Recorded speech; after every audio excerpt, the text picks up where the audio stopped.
साथियों, जय भीम, जय भारत, जय संविधान।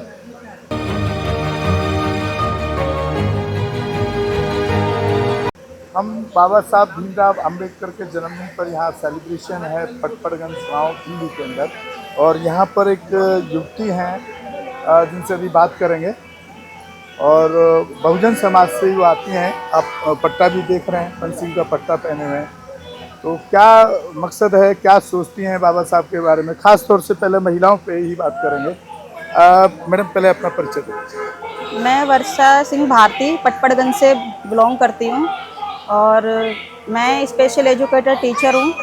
जो मेंटर बच्चे होते हैं उनको शिक्षा प्राप्त करना, और मैं यहीं पे पली बड़ी हुई हूँ। और मैं बाबा साहेब की जो शिक्षाएं हैं मैं उनसे बहुत प्रेरित हूँ। उन्होंने हम महिलाओं को बहुत ही शिक्षा प्रदान करने का बहुत ही उत्सुक वो अवसर दिया था कि भाई महिलाओं को अपने ऊपर पैरों पे खड़े रहना चाहिए, अपने हक के लिए, अपने सम्मान के लिए, अपने अधिकार के लिए उनको बोलना चाहिए।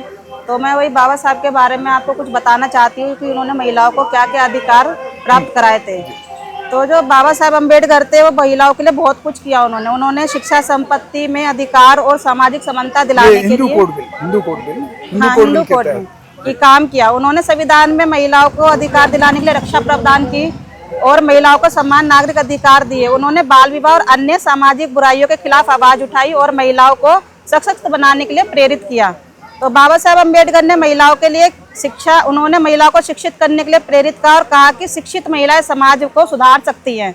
दूसरा, उन्होंने संपत्ति में अधिकार, उन्होंने महिलाओं को संपत्ति में अधिकार दिलाने के लिए आवाज उठाई और कहा कि बेटी को भी पुत्र के समान संपत्ति में अधिकार मिलना चाहिए। सामाजिक समानता, उन्होंने महिलाओं को सामाजिक समानता दिलाने के लिए आवाज उठाई और कहा कि महिलाओं को पुरुष के समान अधिकार दिया जाना चाहिए।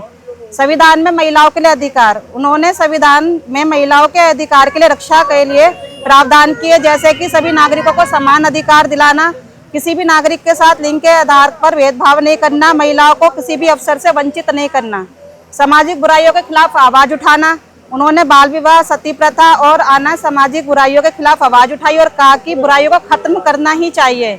महिलाओं को सशक्त बनाने के लिए प्रेरित करना, उन्होंने महिलाओं को शिक्षित होने की आवाज उठाई और सामाजिक में बदलाव लाने के लिए प्रेरित किया।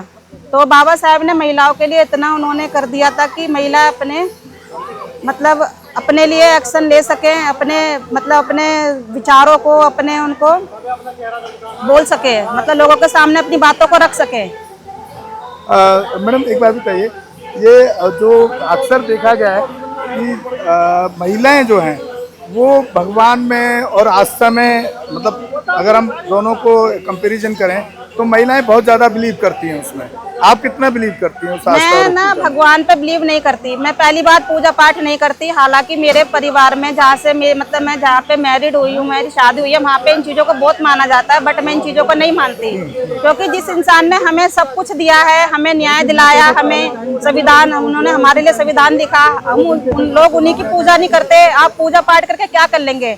ठीक है, आप अगर किसी भगवान के आगे जाके रो रहे हैं, उन्होंने आपको क्या दे दिया? उन्होंने आपको घर दे दिया, मकान दे दिया, या उन्होंने आपके लिए क्या कर दिया? अपने लिए सब कुछ कर सकती हैं। आज की डेट में महिलाएं पढ़ लिख के अपने पैरों पर खड़ी होके वो लोगों को पाल सकती हैं, पोस सकती हैं, अपना घर चला सकती हैं। तो इसलिए मैं इन सब चीज़ों पे, भगवान पे बिलीव नहीं करती और ना मैं इन चीज़ों को मानती। कोई नुकसान नहीं हुआ आपको कभी? नहीं, मुझे कभी कोई नुकसान नहीं हुआ। लेकिन महिलाएं तो यही मानती हैं कि बहुत नहीं, मैं इन चीज़ों को बिलीव नहीं करती। भगवान को हाँ, नहीं, बहुत सी महिलाएं होती हैं कि बाबाओं के चक्करों में मंदिरों में जाकर पूजा पाठ करती हैं, जागरणों में जाती है, लेकिन मैं इन चीज़ों को नहीं मानती। कभी पेरियर का नाम सुना है आपने? पेरियर एक ऐसी शख्सियत है, बाबा साहब ने तो 22 प्रतिज्ञाएं तो दी, उस पर भी उन्होंने कहा कि भाई आप उन्होंने पर्टिकुलर कुछ जो लोग देवता मानते हैं हिंदुओं को, उनके लिए कहा उन्होंने कि भाई इनको आप ना मानें, इनकी पूजा ना करें। लेकिन अगर आप पेरियर के 15 सवाल को अगर आप उठाएंगी महिलाओं के सामने, तो मैं समझता हूँ कि वो इतने खतरनाक हैं कि जो महिला अभी तक उस आडंबर में पड़ी होगी, मैं 100% कहता हूँ कि मैं जब कैडर देता हूँ तो उन 15 सवालों को रखता हूँ और महिलाओं को समझ आता है और वो उस दिन से पूजा करना छोड़ देती है। क्या इसलिए उनको अभी उन्होंने गूगल पर सर्च किया, वो बाबा साहब की 22 प्रतिज्ञाओं को जानती हैं, बाबा साहब के कामों को जानती हैं। लेकिन जो पेरियर, जो सबसे खतरनाक, भगवानों के सबसे बड़े दुश्मन, उनके जो 15 सवाल हैं वो हर भगवान पर चोट करते हैं। वही उनसे पूछेंगे कि ये जो 15 सवाल मैंने इसलिए निकलवाए कि ताकि उनको भी नॉलेज हो और आगे जब भी वो कैडर में किसी मीटिंग में जाएं तो महिलाओं के सामने वो सवाल जब खड़ा करेंगी किसी महिला के पास में एक भी उनका जवाब नहीं होगा। आप एक एक करके हमारे दर्शकों को बताएं पेरियर के 15 सवाल। साथ ही देखिए आप सुन रहे हैं जो पेरियर ने भगवान से 15 सवाल किए थे वो वर्षा भारती आपको बताने वाली हैं। वर्षा जी, आपको भी एक नॉलेज मिलेगी और आप जब भी कैडर देने जाएं, जब भी समाज के बीच में जाएं, इन सवालों को उठाएं और उन सवालों का जवाब देने वाला को आप चैलेंज भी कर सकते हैं कि वो सवाल का जवाब प्रैक्टिकल रूप में, फिजिकल रूप में देने की स्थिति में हो तो फिर वो बताए। अब मेरे को तो अभी तक कोई मिला नहीं। पेरियर ने भगवान से 15 सवाल पूछे थे जो ब्राह्मणवाद और जाति व्यवस्था के खिलाफ उनकी आलोचना का एक हिस्सा थे। इन सवालों में उन्होंने धर्म और देवताओं के अस्तित्व पर सवाल उठाए थे और अंधविश्वास और पाखंडवाद का विरोध किया था।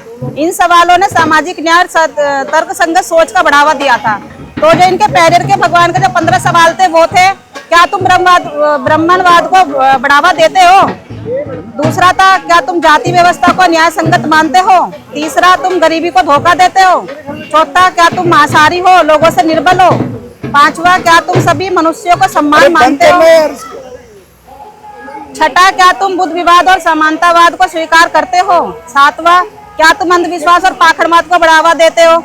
क्या तुम देवी देवताओं को प्यार करते हो? नौवां था, क्या तुम शास्त्रों और प्राणों में विश्वास करते हो? 10वां था, क्या तुम ब्राह्मणों को उच्च मानते हो? 11वां, क्या तुम सभी मनुष्यों को समान अधिकार देते हो? 12वां, क्या तुम आतंकवादी और जो चाहते हो कि लोग तुमसे डरें? 13वां ये था कि क्या तुम गंज और एक शब्द नहीं बोल पाते लेकिन करोड़ लोग तुमसे लाखों सवाल पूछते हैं? 15वां, क्या तुम भ्रष्टाचारी हो जो गरीबी को कभी कुछ नहीं देते? क्या तुम सामाजिक न्याय को बढ़ावा देते हो? तो ये 15 पेरियर वो सवाल थे जो भगवान से क्या था भगवान से भगवान ने उन सब से किए थे। तो आपको लगता है कि जो सवाल उन्होंने उठाए पेरियर ने ये बिल्कुल सटीक हैं? क्या वाकई में ऐसा है?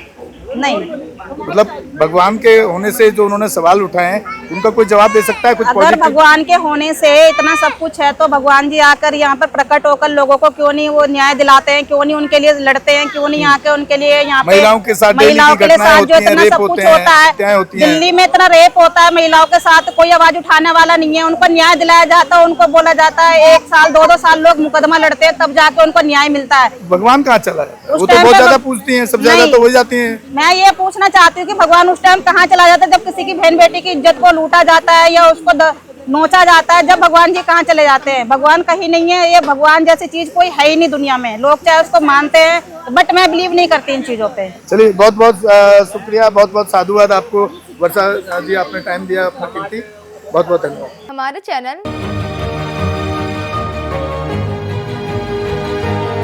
लाइक, शेयर, सब्सक्राइब देखना मत भूलिएगा। जय भीम, जय भारत, जय संविधान, नमो बुद्धाय। धन्यवाद। चैनल आर्थिक समस्या से गुजर रहा है।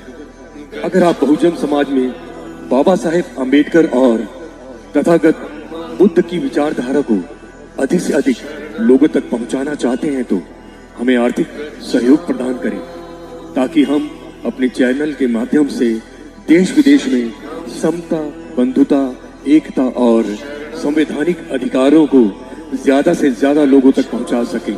आप अपनी सहायता राशि नीचे लिखे खाते में जमा करा सकते हैं।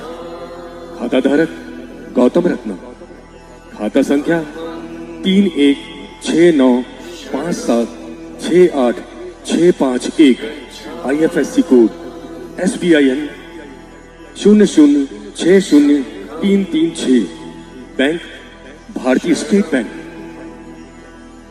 आप हमारे बैंक खाते का विवरण स्क्रीन पर भी देख सकते हैं। जय भीम, जय भीम। मैं गौतम रत्ना, गौतम फिल्म्स प्रोडक्शन में आपका स्वागत करता हूं। आप हमारे प्रोडक्शन हाउस के अंदर अपना कैरियर बना सकते हैं as a film director, as a producer and actor and actress and editor and cinematographer also. अगर आपको फिल्म से रिलेटेड कुछ भी प्रोजेक्ट आपको बनवाना है तो हमारे पास में पूरा सेटअप है जिसमें फिल्म कैमरा है, शूटिंग लाइट्स है और एडिटिंग है।